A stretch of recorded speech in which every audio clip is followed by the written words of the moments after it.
আচ্ছা আপনাদের এখানে এমনি কি কি টাইপের রুম আছে? আমাদের তিনটা ক্যাটাগরি রুম রয়েছে। একটা ডাবল শেয়ারিং যেটা সুপার ডিলাক্স, আর যেটা ট্রিপল শেয়ারিং রয়েছে এটা হচ্ছে প্রিমিয়াম রুম আছে, আর একটা ফোর শেয়ারিং রুম রয়েছে। আচ্ছা রেন্টগুলো কি বলা যাবে না ডিফার করে? আমাদের রেন্ট তো ফিক্স থাকে না, দীঘাতে কোনো রেন্ট ফিক্স থাকে না, চেঞ্জ হয়, আপগ্রেড হয় সবসময়। স্টার্টিং নন এসি প্রাইস রাখা হয়েছে এমনি নর্মালি একটা 1200 থেকে স্টার্ট, যেটা সিঙ্গেল রুম, আর ট্রিপল শেয়ারিং রয়েছে 1800-1500 থেকে স্টার্ট, মানে নন এসি।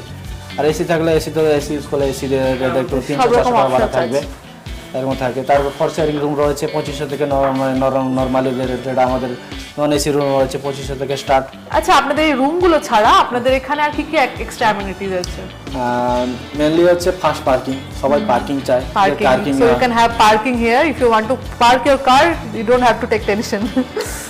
আমাদের মেন হচ্ছে সিকিউরিটি, কেমন কি আমরা থাকবো, যে এখানে একটা হোটেলে থাকবো স্যার, আমাদের কেমন কি সিকিউরিটি পলিসি আছে, আমরা তো সিকিউর থাকবো না সেফ থাকবো না, নিজের মনে করে প্রপারলি সিকিউর থাকবে। এটা পুরো হসপিটালিটি আপনি ভালো পাবেন, এটা কোনো কিছু আমাদের স্টাফরা সবাই দিয়ে মানে আর এক্সট্রা এখানে আপনাদের কি আছে, পুল বা রেস্টুরেন্ট সব রয়েছে।